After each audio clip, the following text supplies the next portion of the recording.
Hello, everyone. My name is Catherine Gorley, and I'd like to thank you for tuning in today to another episode of the Injury Prevention Academy, a podcast brought to you by Dorn Companies, the country's leading wellness-based pain management and injury prevention company.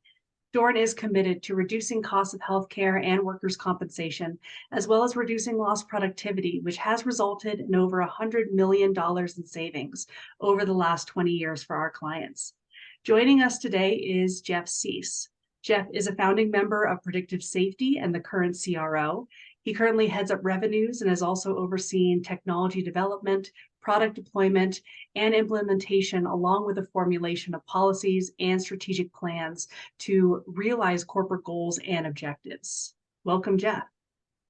Hi, thank you ever so much. I sure appreciate it. And nice to meet everybody watching in on this. And it's so great to have you come on our podcast today because I know that you are one of those subject matter experts on the issue of fatigue. And it's something that, companies, even if you're not talking about it, it is an issue in today's workplace. Yeah, it absolutely is.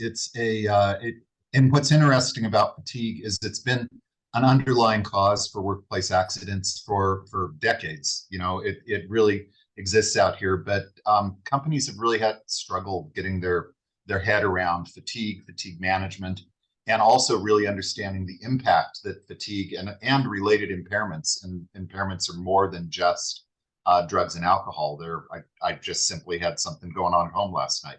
And so it's really neat to see, an increasing awareness in corporate America around these types of topics.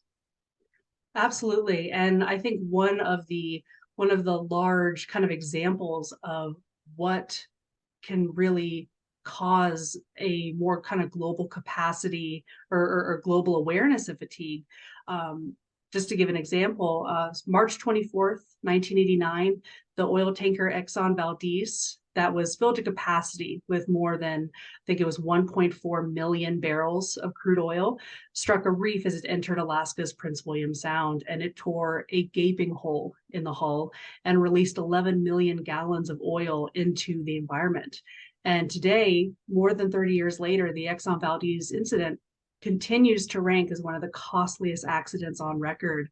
They actually put the total cost of the accident at more than $7 billion, and it includes everything from environmental damage, the cleanup costs, and the loss of local economic viability of that entire region. And after an investigation, it was found to have been caused by an impaired captain who left an underexperienced third mate to pilot the tanker through that particular more treacherous passageway. And obviously, as we said, fatigue and impairment continues to be a frequent topic of concern for many companies in those high-risk industries like oil and gas, obviously, manufacturing, supply chain, and mining, and even construction. So how has this focus increased since that particular incident? And what would you recommend companies do to work with their employees to reduce those risks? Yeah, that's just such a wonderful example of where fatigue and potential impairment really created a huge issue out there that cost the company millions of dollars. And so fatigue awareness is a huge aspect of all of this, and working with companies to be able to help them recognize the risks and then look for ways to engage their workforce, and particularly the middle management. And that's really where the rubber meets the road in most organizations when it comes to fatigue, is these are the folks that are tasked with keeping the workforce safe, but they have a really tough road in front of them because they have to balance productivity goals, production goals against safety goals. And a lot of times, in order to meet their quotas or their production goals, and the reality of having a short staff or employment issues within the organization, they're really working their people really hard.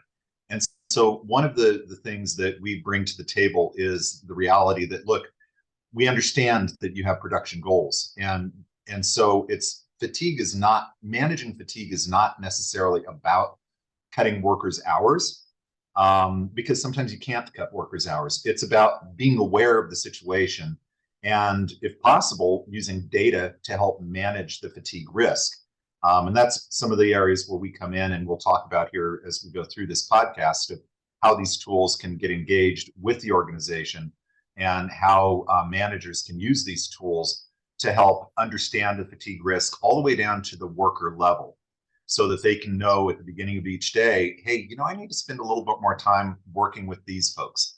Or, maybe Wednesdays, because we have all this extra overtime that always happens on Tuesdays for whatever reason, is a really good day to bring in extra cases of water and have people make sure they pick up a bottle of water when they walk into the shop and give them an extra 10 minutes on their lunch break. Or there's things that companies can do to mitigate fatigue risk, even in the face of a high level of fatigue. And that's a lot of what we work with. Yeah, and I think education and that communication as to what those risks are, I think is so vital when it comes to workplace safety and also just a wellness culture in general at the company. Obviously being able to predict potential risk instead of actually responding to those individual issues is so important. Yeah, it absolutely is. So, let me go ahead and kind of give you a little background on the types of tools that we use to predict risk and some of the ways that we can engage companies with the Dorn Company to help companies make this happen. Mhm. And a little bit of history behind this, I think, would be really helpful. So, we bring really two really powerful solutions to the table for folks, and one is it's the easiest way to think about it is a fatigue prediction system. And we've been doing this work, and we started this work down in South Africa in the mining environment. And we've been, over the last 12 years, continuing to refine it. And really what it does is it utilizes well-established circadian science and concepts around circadian science to help employers understand who today is at the highest risk of fatigue and being able to provide reports to managers so they can manage their team more effectively. And there's a lot of data around that. We can certainly go into more detail more on some one-on-ones with folks, but that system has worked extremely well. We've got clients that have been using that with very large workforces that have shown as much as a 35% reduction in lost time injuries as a result of using data to more effectively manage fatigue. Now, one of the aspects of this, though, that is really important to understand is while you can collect data to manage fatigue, there are we call it the life happens effect, right? And that is that people have lives outside of work. So while we can help to mitigate fatigue risk based on factors that are happening at the job and the hours people are working and all those types of things, people don't want Big Brother watching them when they go home. They don't want to wear a watch to track their sleep. They don't want to have to, report those things. They've got poker games that they're going to go to. They've got families. They've got sick kids. They've got other things that impact their ability to stay really focused when they get to work.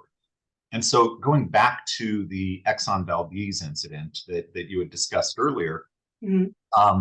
One of the things that happened with that is that one of the gentlemen that was in charge of a lot of the cleanup for the Exxon Valdez incident wanted to find a way to effectively assess the vessel pilots in the maritime industry to make sure that they could stay alert and engaged throughout the course of their shift.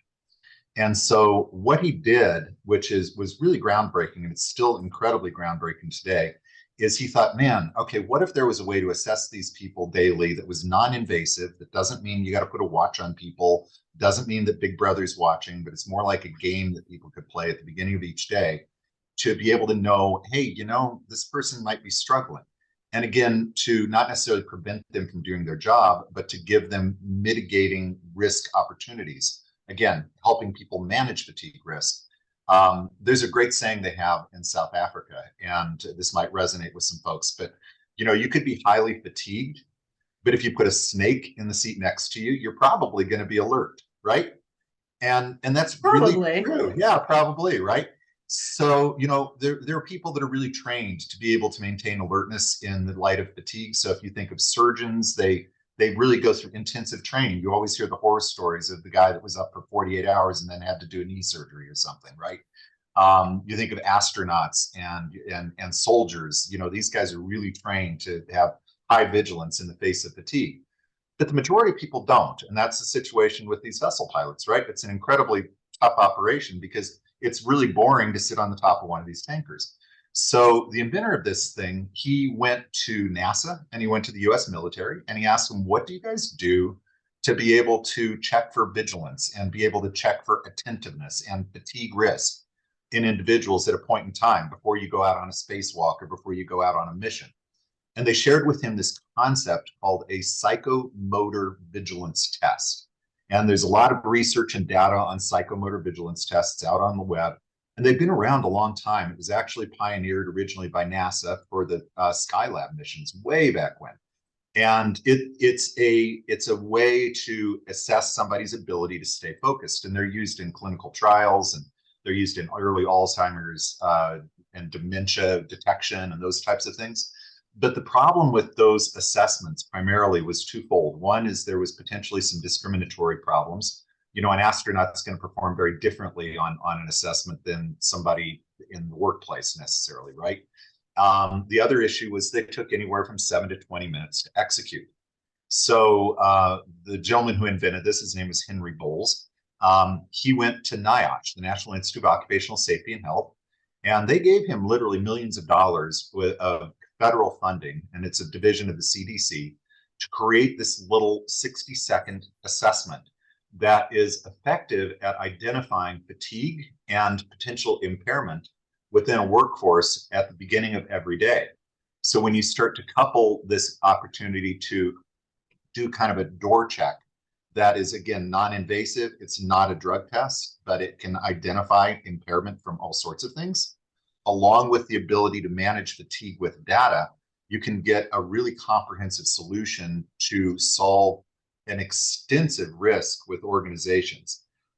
Organizations today, if you look at the National Safety Council and you look at some of the statistics that are coming out, 80% of SIFs, significant injury and fatalities, are the result of human factors.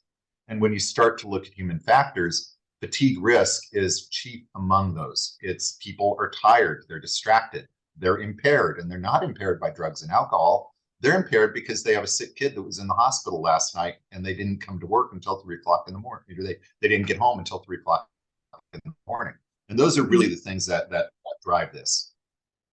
And I think being able to connect with your employees, even if it is for those couple of minutes at the beginning of the day, can really give you a good understanding as to how can you further communication just as a whole within your organization about the risks associated with fatigue, but also how you can complete those production schedules and those job tasks without putting the employee at risk as well, I think is a really important conversation to have. You know, obviously we need to be able to, through those variety of different solutions, be able to identify those risks, educate why it's so important to even know what those risks are, you know, everywhere from upper management to, like you said, that middle management, whether it's safety team or it is just HR working with employees, and ways to combat that. Yeah, it boils down to a cultural commitment to safety, and particularly to the recognition that human factors are a huge contributing problem and how to address them, but more importantly, how to address them in a holistic and supportive manner. You know, one of the things that we're always really cognizant to is not only productivity, but also employee retention, right? So you need to have programs that support the employees, because as everybody knows, why do you have a good employee and why do they stick with you? Well, you pay them well and they feel cared for. People talk to them, they get engaged. Let me give you a couple of examples of some incidents that have happened as a result of this, and where this management with data can really come into play. We had a company come to us recently, and this is really tragic because it was after the fact. And they had a really great safety record. They didn't really recognize fatigue risk as a factor. They didn't have any real problems with drugs or alcohol within their organization. Good drug testing program, but and so they weren't really focused on this area. But what happened, and this is a great example of how middle management comes into play, is they had a gentleman that came to work one day, and this was a manufacturing facility. And he was a 30-year veteran with this company. 30 years, gold star employee, just a really great guy, never had any incidents, never had any issues whatsoever. And his direct supervisor was a 28-year-old kid who had just been promoted into that role. Okay. Now, the guy comes to work and his supervisor notices that he's not behaving quite normally, that he's a little bit off, right?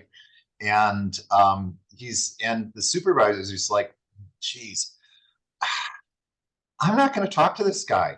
He's been here for 30 years. He knows what he's doing. I know he looks a little off, but who am I to address this individual? Who am I to have this conversation? And, it kind of boils down to courage and training, right? And so Hmm. that's a big part of what organizations really need to look at is supervisory training so that they have the courage to have those conversations, right? Well, what ended up happening is this gentleman, he got himself in an area on the manufacturing floor where there was moving equipment, where he should not have been, wasn't paying attention at all, and he got crushed by a piece of machinery. Okay. It was a fatality. And when they did the RCA on this incident, the manager said, yeah, I should have talked to him. He's just heartbroken. This is going to haunt him for the rest of his life. And when they talked to this guy's wife, what they found out was she had handed him divorce papers the night before, and he had only had 1 hour sleep before coming to work. Okay. And that is a type of impairment that companies don't really recognize. You look at mental health, you look at those types of impairments, they don't really recognize. And again, I don't want to turn this into a commercial here, but this is the type of technology that we bring to the table. Our product called Alert Meter, Hmm. which Dorn helps to support with all of your clients out there, it would have detected this level of impairment with this individual. It looks at a personal baseline of behavior, and they play a game every day for 60 seconds. And if you can't play the game the way you normally do, it's going to raise an alarm bell. And that supervisor would have had the opportunity to have an intervention in an objective manner, and it would have been part of policy and procedure. You had somebody on your crew that struggled on this game today. It's your job to have talked to him. He would have had objective data to be able to address this gentleman and find out that there was a situation going on, and that guy could potentially still be alive today.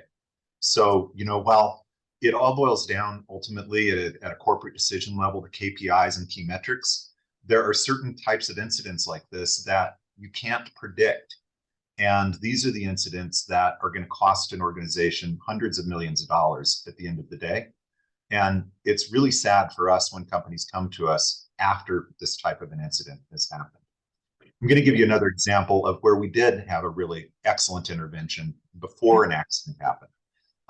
One of our clients is a steel manufacturing and processing company. And they were kind of kicking the tires on this technology, and they had deployed the technology to 4 of their operating companies down in Texas. And they've been using it for a couple of months. And a gentleman came to work one day, and again, kind of a gold star employee. He'd been there for a long time. And he played the game and he couldn't get through it. He played the game a second time and he couldn't get through it a second time. Normally, he would just power through this thing. It was a non-issue for him. It was real easy, but he was really struggling today, getting to kind of his normal baseline level. And so his manager received an email and a text message that says, hey, so and so struggled on the game this morning. Suggest you go have a conversation with him. He also knew that the protocol was that he needs to have a conversation with his manager. So the conversation ensued, and the manager says, hey, I saw that Alert Meter told you that you were having a rough time today. Can we have a chat? And he says, yeah, I'm actually really struggling. He says, okay, should we go over to HR? Do we need to go somewhere quiet? No, I'm fine talking to you. Honestly, what happened is my kid went into the hospital last night. We think he's got a terminal heart condition. Okay. Oh my God, I'm so sorry to hear that. Right. And did you get any sleep last night? I haven't slept in 36 hours. Okay. Well, why are you here at work? Why do you think he was here at work? I need the money. Okay. I don't have any Right. more PTO. Right. And besides, this is a really great place for me to come to clear my head. So now the kind of the kicker to this story is this gentleman's job was operating a 50-ton crane, loading steel pipe on the back of semi trucks with 3 spotters down below. Okay, so Yeah. they were able to do an intervention with this gentleman. They put him in on alternative task. Actually, I think in this case, they put him into the EOT process. So he got a paid time off day. But companies will assign alternative tasks. They'll do all sorts of things to make sure that an incident doesn't happen when this type of intervention comes up.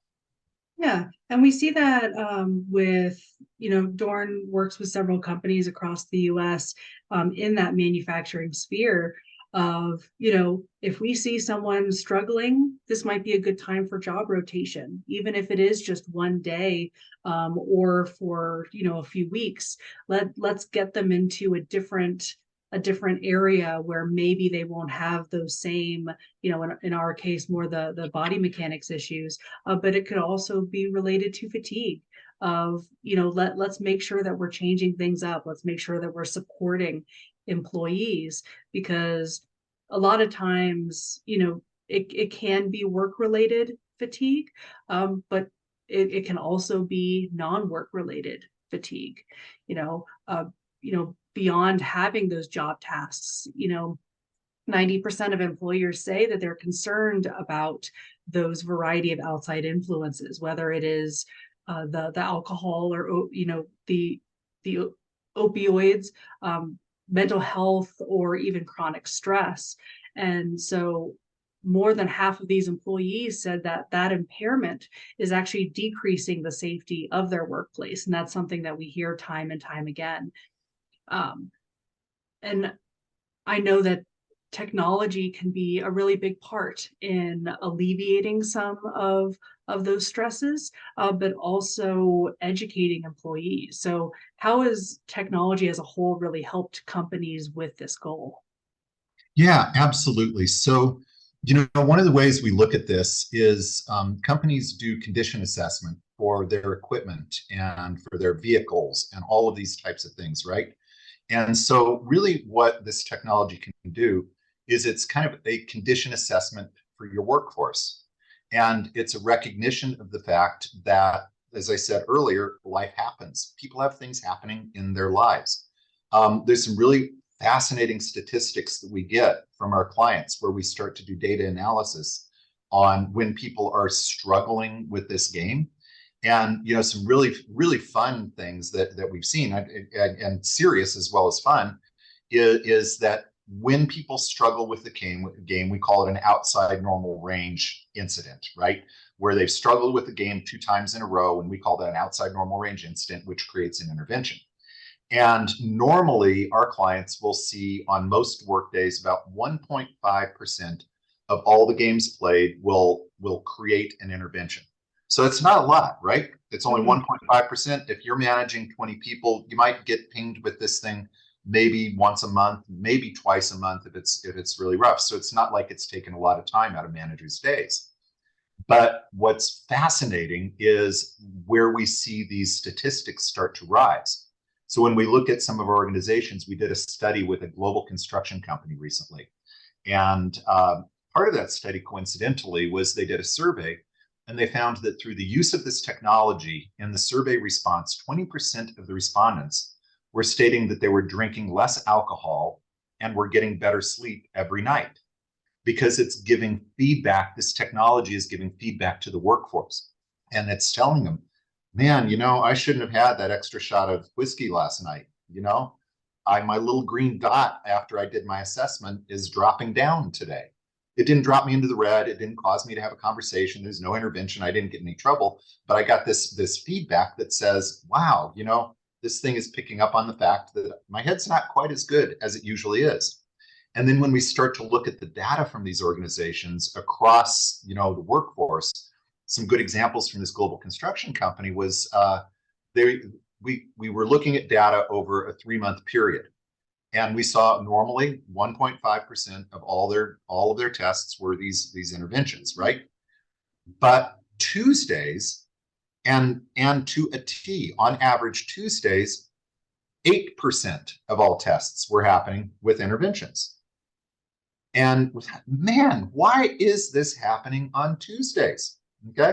Now, this is actually a really funny story where I'm on the phone, I'm on a Zoom call, and I've got these really high-powered executives and these data analysts in this call, and we're all looking at this data, and we're like, why is it Tuesdays?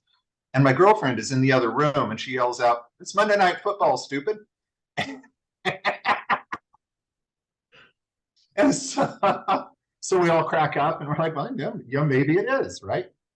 And honest to goodness, we ran this exact same study 3 months later after the football season was over. Tuesdays were right back in line. And Interesting. isn't that wild, right? So what that means is that this technology was bringing to the forefront the folks that were out late partying after the football game, right? And it wasn't sending people home. It was actually improving employee retention, because that's what they also found. Remember, we mentioned about one of the factors with employee retention is having conversations. And so these people that were coming to work just tired, not impaired, but just tired, were having discussions with their managers, and their managers were saying, you know what, I get it. Here's a couple of extra bottles of water. Take an extra break this afternoon. Or, I'm not going to put you operating this crane. I'm going to have you go over here and do this other work. And that company's TRIR, their OSHA rating, went from like an 8 point almost down to 0. And it's those types of engagements. Their employee retention moved was improved by 38% by putting this technology in. That's absolutely huge. People were feeling cared for, they were feeling supported. We saw similar data results around the holidays, President's Day, Christmas, Thanksgiving. They did a study around really big overtime days, because they do these big concrete pours where everybody had to work a whole lot of time on a concrete pour. And people, that's exhausting, right? And that's a big thing that Dorn deals with, is dealing with these really heavy and hard operations, right? And what they found was that the ONR rate after the concrete pours were always much higher than their normal days. And thus they were having more conversations with the people that really needed support, because that concrete pour really impacted them more than most of the rest of the population. So yeah, there's a lot that people can do once they have data. And it's really, and that's really where we come from. It's data analytics, and it's managing more effectively through the use of data. And I think that's so important, where, say, 30 years ago, when that Exxon Valdez incident occurred, I don't think that kind of data analysis and understanding, I think, was really happening at the level that it is today. And I think having companies understand where some of those stressors are taking place, whether it is from outside of the workforce, or I'm sorry, outside the workplace, but also what companies are doing as just a normal part of operation. So, especially in those high risk occupations where you're seeing those long work hours, you're seeing those extended, sometimes even irregular shifts, that's where you're going to see that higher level of risk. OSHA actually reported that when an employee was working in a job with overtime schedules, the higher, or the injury hazard rate actually went up to 61% higher than the other jobs. So that's something to have that awareness. Do you find that those technologies are really driving those deeper conversations when it comes to overall kind of employee fatigue? Yeah, absolutely. And not only with the start of shift assessment that we've been talking about, but the deeper fatigue risk management solutions that we can bring to the table, particularly if you have 24/7 operations. So we work with a lot of transportation companies, and very large transportation companies, and they're really struggling dealing with some hours of service regulations. Okay. And what this technology is allowing them to do, now this is not necessarily in the US yet, but in some other countries, they're allowing companies to have a expanded hours of service, as long as they can demonstrate that they have a real-time and active fatigue risk management system in place that can help them identify, yeah, this guy is beyond his hours of service, but he's still in a reasonable state of fatigue, because we're running these circadian calculations, and we're using this condition assessment for their brain on a regular basis. So yeah, utilizing this technology not only can reduce injuries and risk, but can expand opportunities for organizations to improve productivity and improve production in dramatic ways. When we look across the industries that we work with, and we look at the impact that this technology has had, and to kind of get fairly specific on this, in mining, manufacturing, logistics, utilities, construction, transportation, these are all industries where we're really heavily involved. And when we start to look at the key metrics that companies maintain around their safety ratings and around how they utilize this technology, some of the metrics we look at are their lost time injury rate, your insurance related reductions, right? Your workers' comp, your general liability, your auto liability, all of those things. Your total incident rate, obviously, is a number people track. This is an interesting one. Your drug testing failure rates. Okay, remember I told you 20% of these respondents were drinking less alcohol. We also see a lot of people that will self-report or will enter themselves in EAP programs after we put this technology in. The overall cost of incidents is a big KPI. Employee turnover, which we've spoken about already. And when I want to go back on cost of incidents, it's not just injuries that I'm talking about. It's that forklift ran into that pallet and it cost us, $20,000 worth of lost material. Okay. Employee turnover, and then obviously your OSHA TRIR rating. We look across all of those key metrics, and what we see across the board with the industries that are using this technology is on average a 30% improvement across all of those key metrics and across all of those industries. That's huge. Not only is that saving lives, that's saving millions and millions of dollars, particularly if you're a large organization that's self-insured. If you're paying your own workers' comp and you can reduce that workers' comp rating by even 15%, that could be, millions of dollars back in your pocket within a year. So yeah, there's a huge amount of benefits both to the individuals as well as the corporations in embracing this concept of using data to help you manage and mitigate fatigue and impairment risk. Right. And again, that awareness of where that fatigue risk is happening, but also ways to combat that.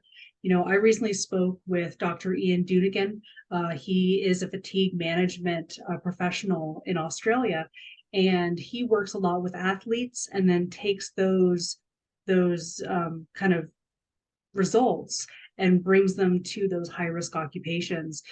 So understanding the need for recovery, we look at professional athletes and we know that it's those high burst, high stress movements that they need to complete in order to do their job.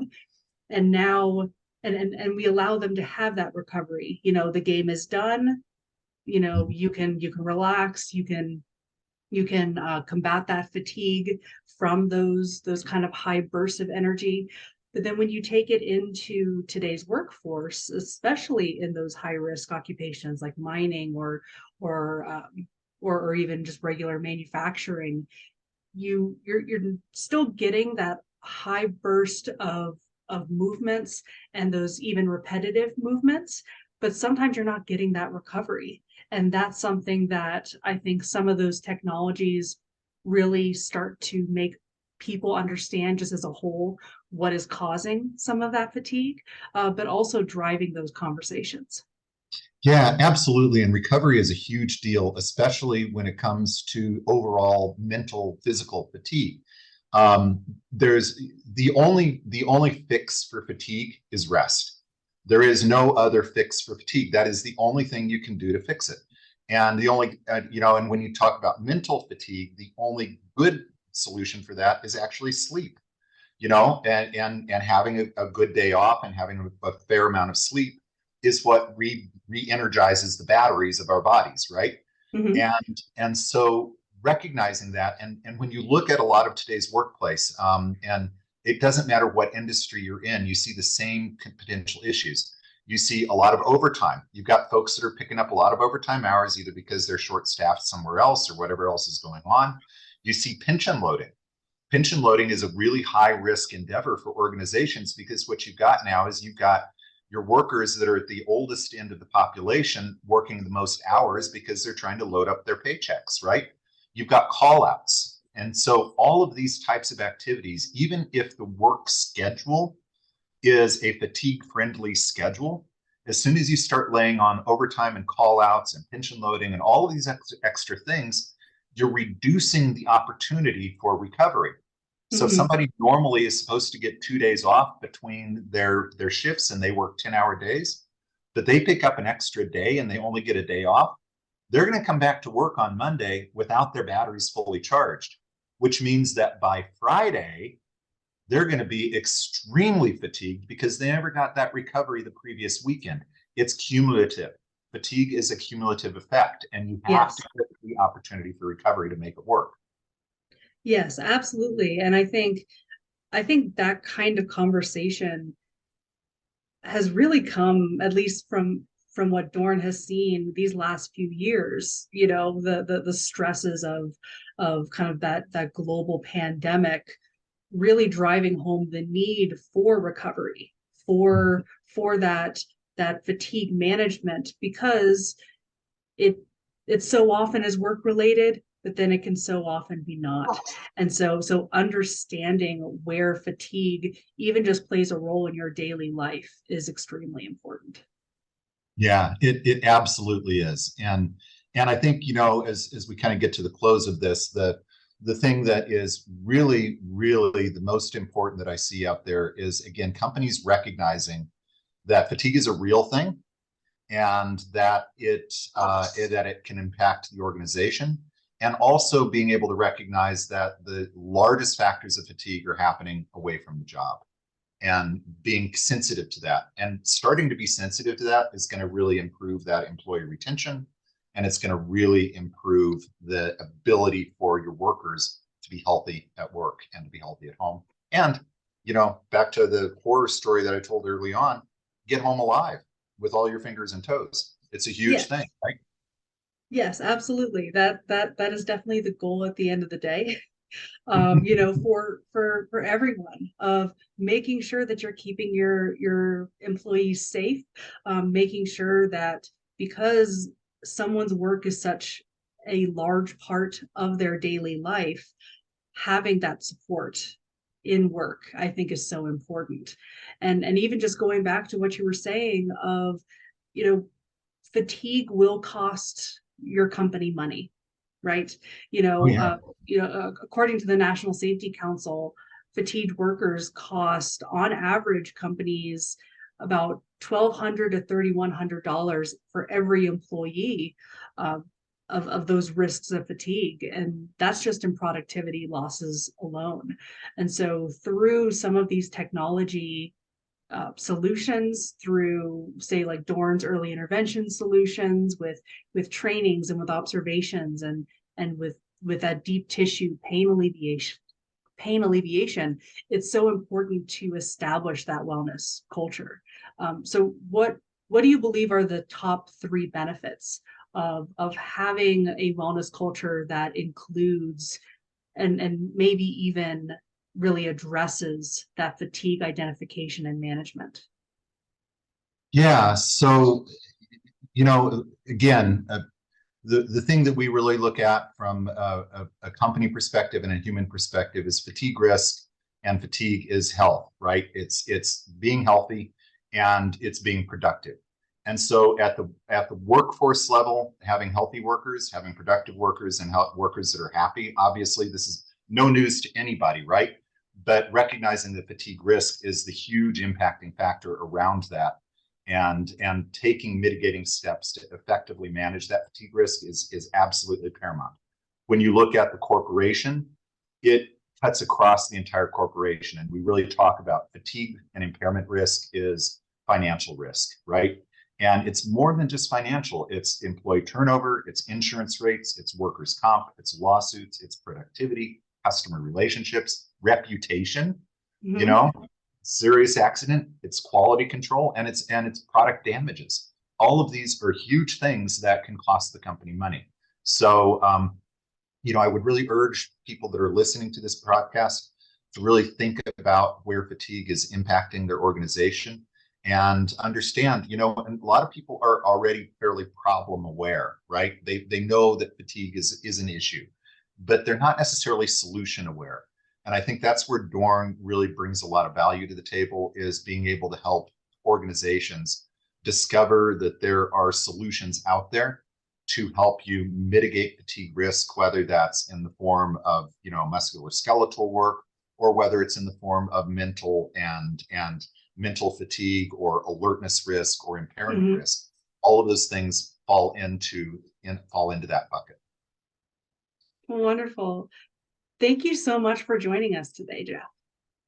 Thank you. I really do appreciate the time, and really excited for having the opportunity to be on this podcast. Yeah, no, no, thank you so much. And thank you all for joining in to listen to Dorn's Injury Prevention Academy. Tune in next time to learn more about the innovative steps and programs taking place in today's world of safety.